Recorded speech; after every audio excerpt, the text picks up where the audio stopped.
Ó, senhor. Tudo bem? Tudo bem para dizer boa tarde, boa noite. Bom dia. Como você tá? Tudo tranquilo para dizer, estou aqui quarentena há 6 semanas. Sim. Eu acho que esse dado é incorreto, Por que incorreto? que você já está em regime de semi-quarentena há pelo menos 15 anos, né? A gente sempre volta para casa, hein, uma parte do Sim, uma mas foi metade do tempo. mamãe do É lar, verdade, sim. verdade, Comparado à verdade. sua vida antes de ser mãe, você está numa semi-quarentena, assim, não é por uma condição externa, assim, né? Não é Sim, por por uma escolha. pandemia, assim, mas é por escolha. Mas então não mudou muito para as suas práticas, né? Não, não mudou muito, mas mudou muito para as pessoas à minha volta, digamos assim. Sim. Para as É. pessoas a mudança é considerável.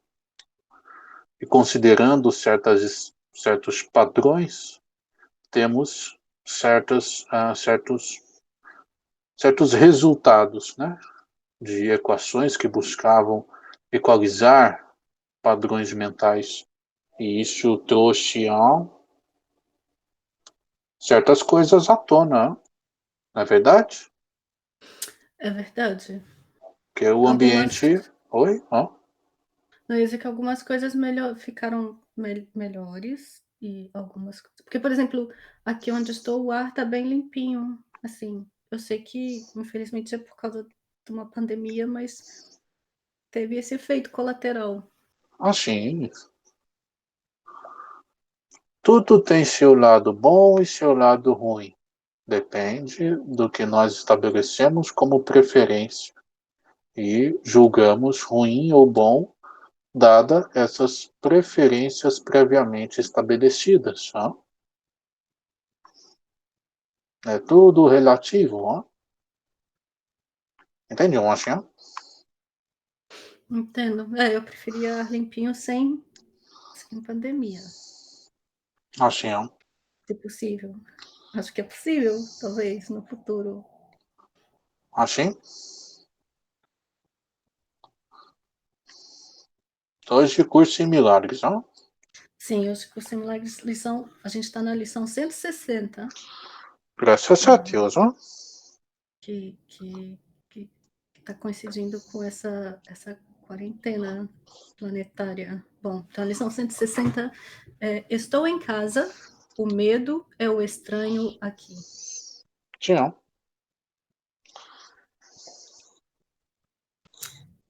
O medo é um estranho para os caminhos do amor.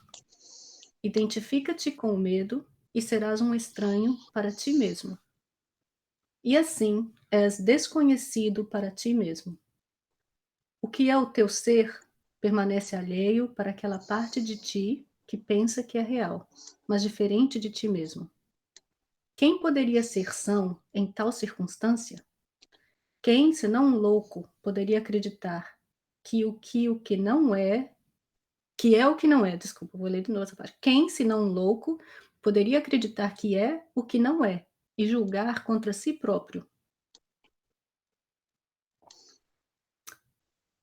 Me veio uma pergunta então para dizer, então o medo é um julgamento contra mim mesma? Essa sentença, ela leva em consideração padrões de pertencimento. Então, se eu não pertenço, sou eu julgando fatores do ambiente contra mim mesmo. Sim. Essa lição, ela tem como referência o senso de pertencimento. E às vezes os seres julgam o não pertencimento porque focam em certos padrões, certas informações que justificam o não pertencimento e ignoram certos padrões que justificam o pertencimento dela. Não? É uma análise tendenciosa, baseada no medo e na falta. Entendi, Anjinha?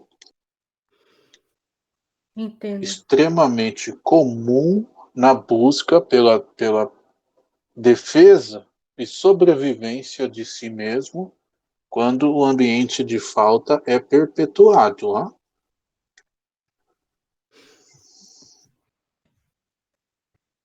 Então, o ser se vê não pertencente àquele ambiente? Sim, aquele ambiente que ele está analisando. Temos esferas dentro de esferas compatíveis ao grau de consciência do ser. Ó. Exato. É porque eu pensei na frase que deu na frase principal, né, no pensamento principal dessa lição, que é: "Estou em casa. O medo é o estranho aqui".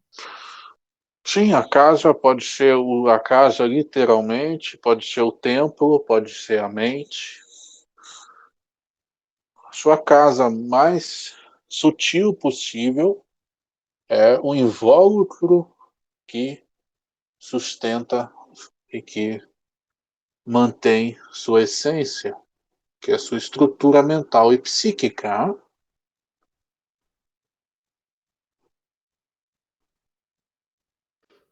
E isso, essa busca por se sentir bem nessa casa, na própria mente, na própria consciência, é uma busca que dura já bastante tempo. Ó. Sim, mas é um direito, pode dizer, da essência? Não a Como busca, é o bem-estar. sentir é um direito. Ó.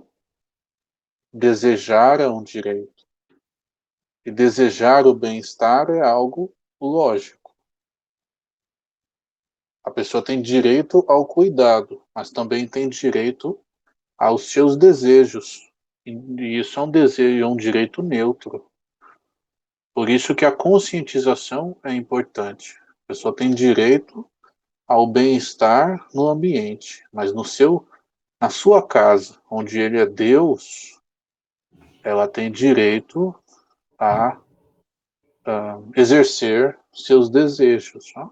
Por isso que a nossa tarefa é mais difícil, porque a gente tem que explicar, acolher e ajudar o ser a incluir e transcender certos padrões para que ele tenha naturalmente o bem-estar na sua casa. Não? Entendi. Então, na sua casa, exercendo o direito dele a tomar as decisões ali, é o ser que escolhe se o medo pertence ali ou não pertence, o que pertence e o que não pertence. Sim. E aí ele vai discriminar o próprio mapa da própria casa. E baseado nesse mapa, ele terá noção, terá um norte para exercitar a sua agência. Assim, ó.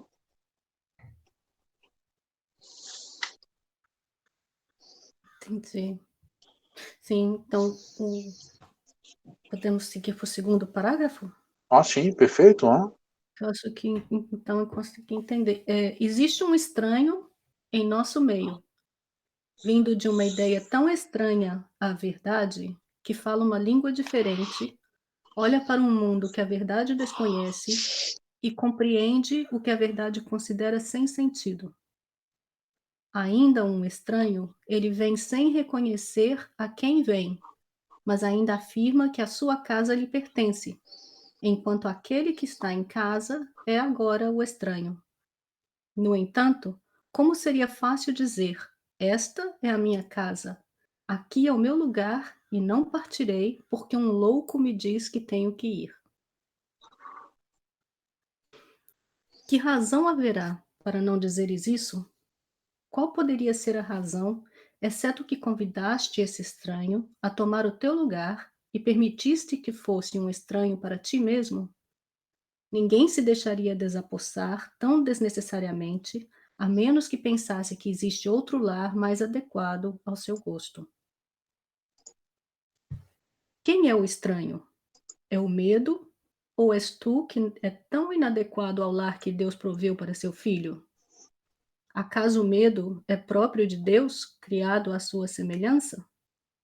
Acaso é o medo que o amor completa e pelo qual é completado? Não há nenhum lugar, nenhum lar que possa abrigar o medo e o amor. Não podem coexistir. Se tu és real, então o medo tem que ser uma ilusão. E se o medo é real, então tu absolutamente não existes. Graças a Deus, né? Graças a Deus. Eu não entendi essa frase, Pai José. Ó, e se o medo é real, se tu és real, então o medo tem que ser uma ilusão. E se o medo é real, então tu absolutamente não existes. O medo, ele vem do vazio. E o vazio não existe. O medo vem do não saber. Quando o ser entende que o que ele não sabe existe, ele se situa. Mas pelo fato de existir, ele pode descobrir. E com isso ele percebe que ele existe.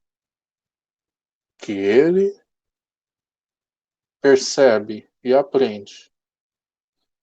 Já o medo não existe porque era o resultado de uma ilusão. Entendiam, assim? Por que o medo é uma ilusão se quando eu sinto medo me parece um sentimento tão real? O que você sente não é medo. O que você sente é angústia, ansiedade, receio. E todas essas sensações juntas podem ser qualificadas como medo. Então, o medo, ele existe como ideia, mas ele não existe como propriedade do cosmos. Entende? A fórmula da fruta é um pouquinho de medo, um pouquinho de, de elementos químicos e partículas da física e temos fruta. Não, entende, Lojinha? Então o medo não pode ser visto como uma virtude? Não. Assim, O não é um medo, caminho? o medo não é um caminho, ele é uma espécie de reação. Entende, Lojinha? Entendi. É uma reação a uma ideia de um ambiente de falta, porque para existir medo, falta uma sensação de segurança e proteção. Sim, o medo é o resultado da corrupção da curiosidade. Curiosidade é uma virtude. Entendi, Lojinha?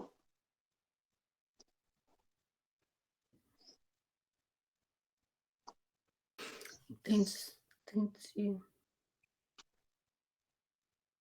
Todas as coisas ruins são bloqueio do fluxo das virtudes.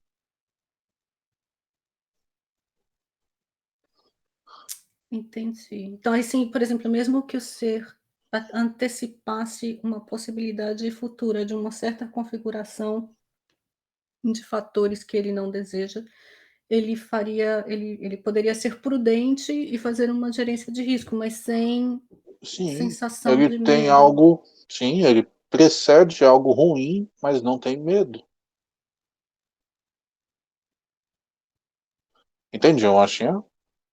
Exato. E ele aí se prepara com sobriedade, serenidade e equilíbrio.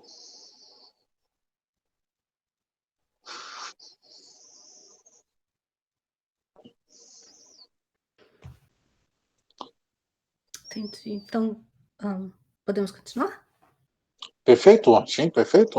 Eu acho que fez sentido. Então, por exemplo, para usar a pandemia e a quarentena como exemplo, se o ser precisa sair de casa para ele trabalhar, ele faria isso se sentindo cuidado, protegido, tomaria as medidas de segurança que lhe são, aconselhadas e cabíveis e possíveis, né, mas ele não sentiria medo. Sim, o medo leva ao erro, leva a ele não seguir as orientações dos técnicos da medicina, dos médicos, da Organização Mundial de Saúde, etc. E, pois é, e quando o ser ele por exemplo, ele deseja seguir as orientações, mas ele tem medo que lhe falte recursos financeiros, por exemplo, é um medo bem real. Sim, o medo da falta dos recursos é baseado em uma estrutura externa de falta de recursos. Aí ele diz: eu preciso e desejo os recursos. Como isso foi feito por grande parte da população, eu preciso e desejo os recursos e o recurso é um direito meu. Se manifestou recurso no Brasil. Há 10, 15 anos atrás, isso não ocorreria com o grau de consciência do Brasil, como país. É verdade, na pandemia da gripe espanhola não foi administrado dessa maneira.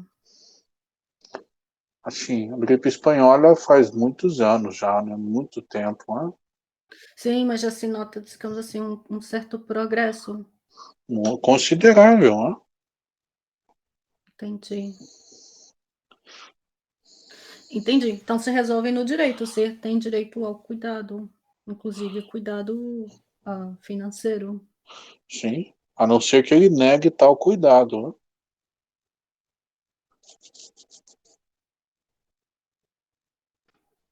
Como pode dar um exemplo? Nega não se sentindo merecedor, como ele negaria? Também não se sentindo merecedor, achando que os outros não merecem. Tem muitos jeitos, né? Porque o cuidado é Entendi. universal. O fluxo das coisas é natural. O bloqueio do fluxo da energia da vida por meio das virtudes, que é o que é antinatural, o que é não natural, o que bloqueia as coisas, assim. Então quando eu nego o cuidado do outro, que o outro tenha direito ao cuidado, eu também estou negando o meu direito, só que os direitos são universais, é isso? Sim, é uma composição de relações e é como se você fosse um ser humano de uma classe humana. Todos têm o mesmo direito, né? Entendi. Os seres se julgam operadores, seres únicos, de maneira linear, única e específica, anulando direitos e vontades dos outros. Mas isso é muito ruim para si mesmo, porque isso gera bloqueio de muitas emanações, de muitas expressões, de muitos pensamentos que são naturais e provém do desenvolvimento do ser, provém evolução para o ser.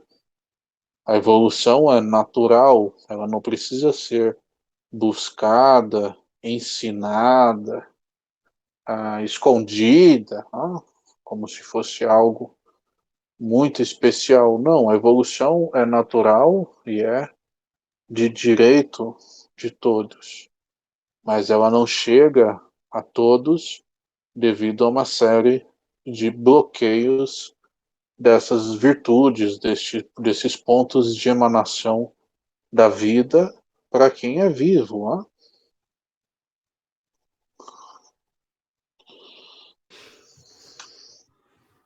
Entendi. Olha, então, próximo parágrafo. Nesse caso, com que simplicidade a questão é resolvida?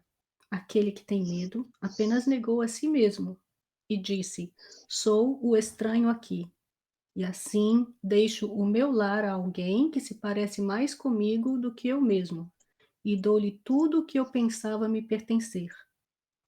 Agora ele é exilado por necessidade, sem saber quem é, incerto de todas as coisas, exceto disto, de que ele não é ele mesmo e que o seu lar lhe foi negado.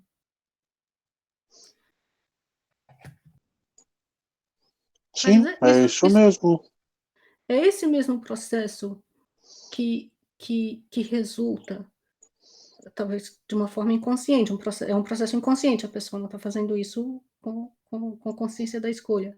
Mas é esse processo que resulta na sensação de algumas pessoas de que elas não pertencem aqui no planeta? Ou é Esse diferente? é um deles. Esse também é o mais comum, mas tem outros também. Quais outros? Um deles também é eu sou especial, eu me dissocio dos outros, tenho direitos e por isso não pertenço aqui. Ah, entendi, eu não pertenço aqui porque eu sou melhor que esses outros seres Tem que estão esse, aqui. Entendi, tem esse entendi, também. entendi, É muito comum, né? Infelizmente. entendi, entendi. É Mas chatinho isso, chatinho. Não combina. É igual veinho ah, chupando chupeta. Não pode, mas não combina. Tá? entendi, sim, sim. Não é verdade? Ser causa uma certa estranheza.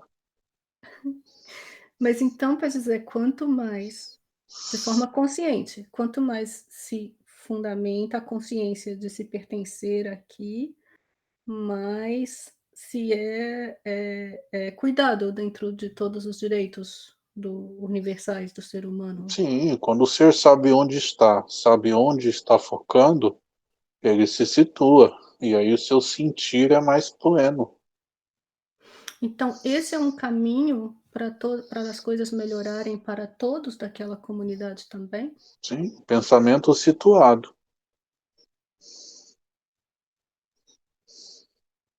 Entendi. Situado em situações com fatores e fatorações claras. Fatores como o que é bom para mim, qual o meu direito, onde acaba o meu direito e começa a do outro. Essas coisas fofinhas, né? Entendi. Que todos têm direito ao cuidado, Todos todos têm têm. direito ao cuidado. A saúde, então entendi, né, todos têm direito à saúde. Então tudo isso fundamenta inclusive pontinhos de firmeza que tornariam experiências como o vírus, por exemplo, poderiam ser fundamentadas na saúde, sem causar tantos Sim, danos. sim.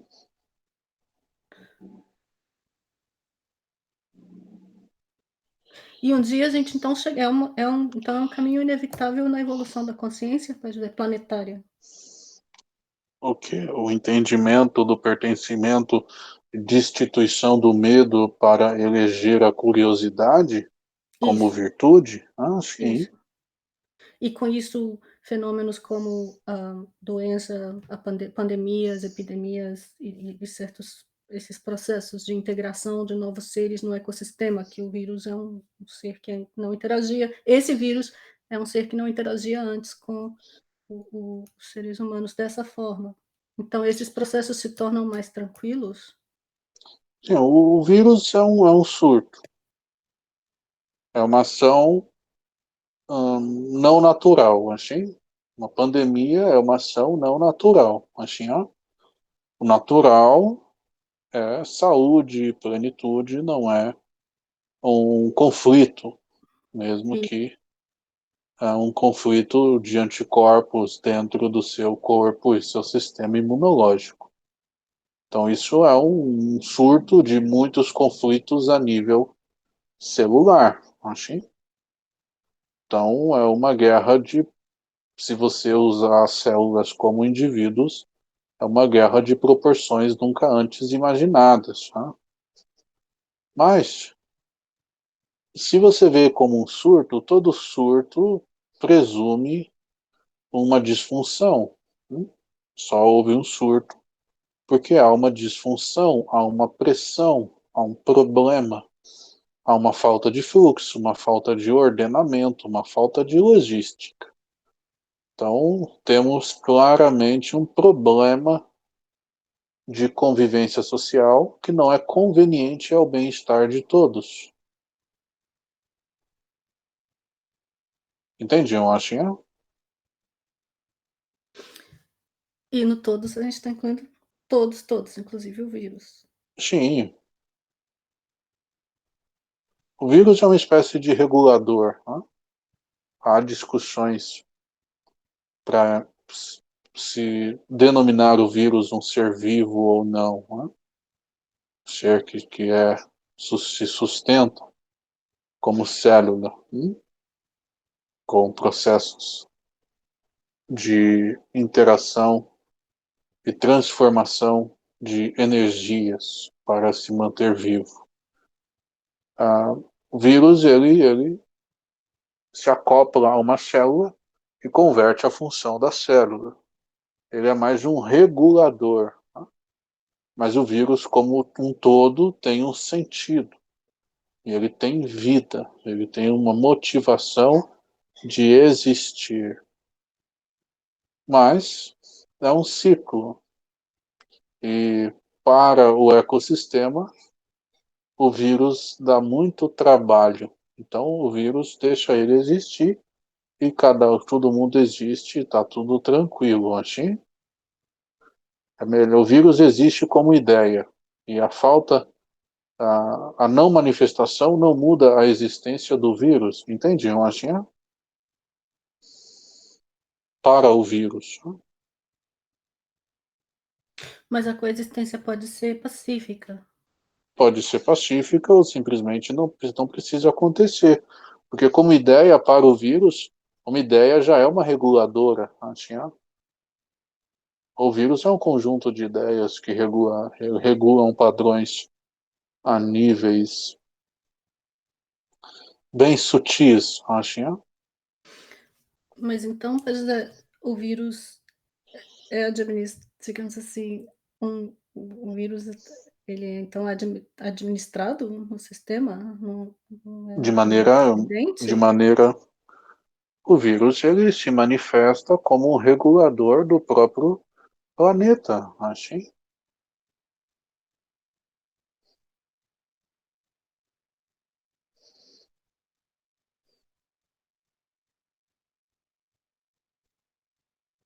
Isso ficou pesado, né? Ficou pesado. Por que assim? Porque Porque se dá para não é um regular de outra processo, maneira.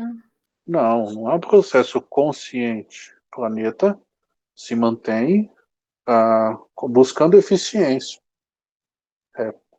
Para o ecossistema, essa é a maneira mais prática e mais gentil e mais efetiva. Não é um ser que escolhe desse jeito. É o planeta, em sua inteligência planetária não individual, que gera esse tipo de interação como uma ação regulatória, como uma ação que visa a evolução e o bem-estar. É um planeta que tem padrões de falta e padrões de ah, predação, destruição, muito enraizados em seus representantes com maior grau de consciência, que são os seres humanos. Então, o planeta ele se adapta e é feito sempre com o menor nível de destruição possível para regularizar aquele padrão, assim. E qual padrão o vírus entende regularizar? Perdão, né? E qual padrão o vírus se Depende do manifestou para vírus, né? regularizar? Não, esse que Esse é a o liberdade. coronavírus, É coronavírus. liberdade.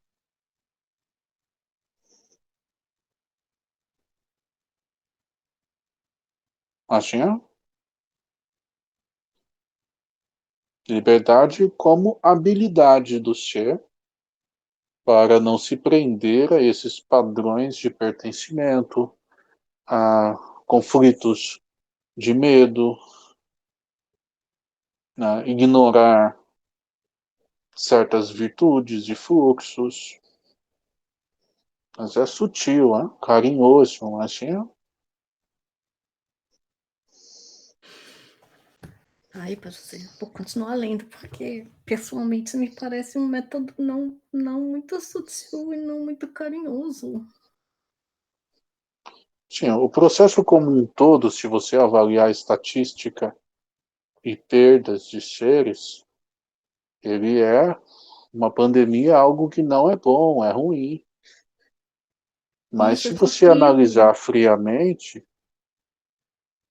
se você analisar friamente com todos os dados, é uma adaptação do mundo em uma zona crítica, que é a falta de liberdade em um mundo globalizado, mas que os seres se repreendem, gerando densidade nos campos. Se você analisar com todos os dados, é uma adaptação baseada no gerenciamento de risco pela própria natureza e suas inteligências instintivas, né? suas inteligências adaptativas em um ambiente de falta e de sobrevivência, acho, né?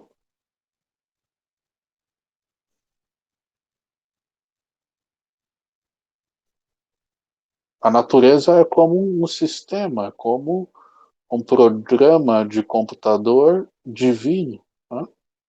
Ele toma as decisões mais lógicas com os referenciais e os padrões que ali são implementados.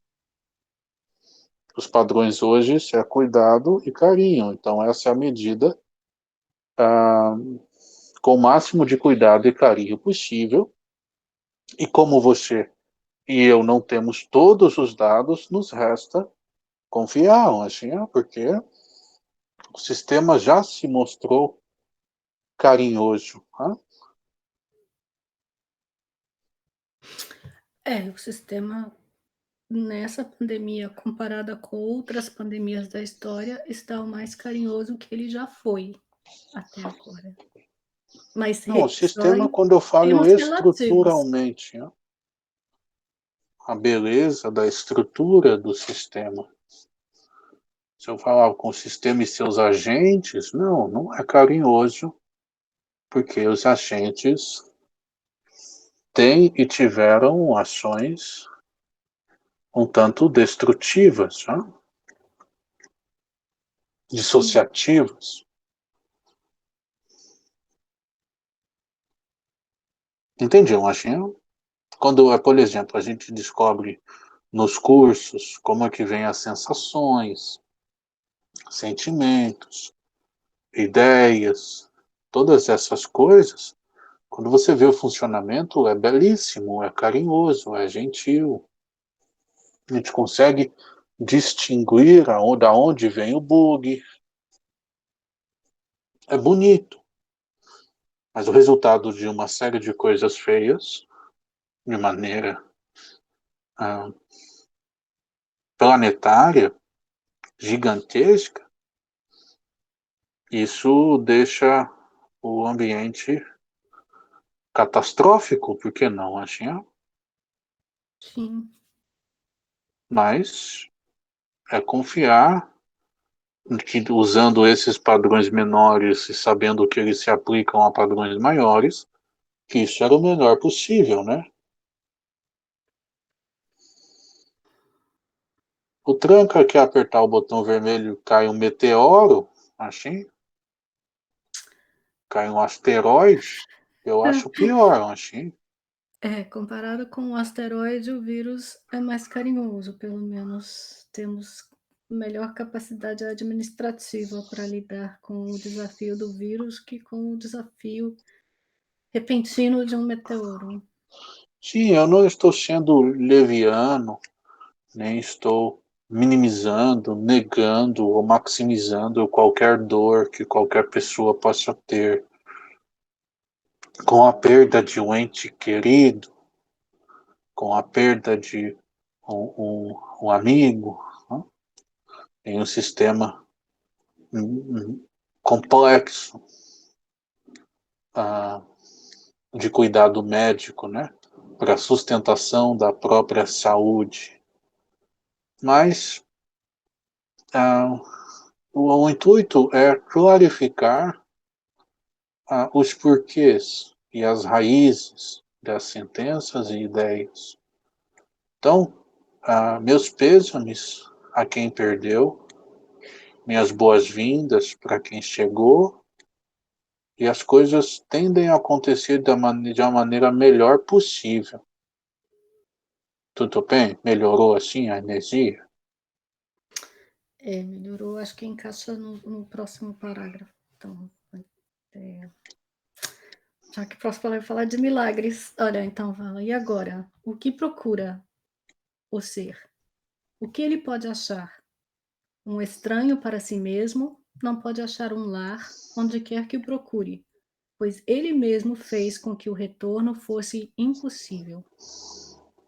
O seu caminho está perdido, a não ser que um milagre venha buscá-lo e lhe mostre que agora já não é um estranho. O milagre virá, pois o seu ser permanece no seu lar. Não convidou nenhum estranho a entrar e não se tomou por nenhum pensamento alheio. E ele chamará o que é seu para si mesmo em reconhecimento do que lhe pertence. Quem é o estranho? Não será aquele por quem o teu ser não chama? És incapaz de reconhecer esse estranho no teu meio agora, pois deste a ele o lugar de direito. Entretanto, o teu ser tem tanta certeza do que lhe é próprio quanto Deus de seu filho. Ele não pode estar confuso a respeito da criação. Tem certeza do que lhe pertence. Nenhum estranho pode ser interposto entre o seu conhecimento e a realidade de seu filho. Ele desconhece estranhos. Tem certeza acerca do seu filho. A certeza de Deus é suficiente. Aquele que ele conhece como seu filho pertence ao local no qual ele o estabeleceu para sempre. Ele respondeu a ti, que perguntas: quem é o estranho? Ouve a voz de Deus te assegurar, de modo quieto e seguro, que você não é um estranho para o teu pai, e nem o teu Criador se fez um estranho para ti. Aqueles a quem Deus uniu permanecem para sempre um só, em casa com ele, e não estranhos para si mesmos. Hoje damos graças por Cristo ter vindo procurar no mundo pelo que lhe pertence. A sua visão não vê estranhos, mas contempla os seus e alegremente se une a eles. Eles o veem como um estranho, pois não reconhecem a si mesmos. Mas ao dar-lhe as boas-vindas, se lembram, e ele os conduz gentilmente de volta ao lar, que é o lugar que lhes é próprio. Cristo não esquece ninguém. Não falha em te dar nem um só dos teus irmãos para que te lembres, para que o teu lar possa ser completo e perfeito, tal como foi estabelecido. Ele não te esqueceu, mas tu não te lembrarás de Cristo até olhares para tudo como ele faz. Todo aquele que nega o seu irmão está negando a ele, e recusando-se assim é aceitar a dádiva da vista através da qual vem a salvação. O seu ser é claramente reconhecido e o seu lar é lembrado. É isso, Pai José. Estou em Assim, casa. O medo é o estranho aqui. graças a Deus. Graças a Deus.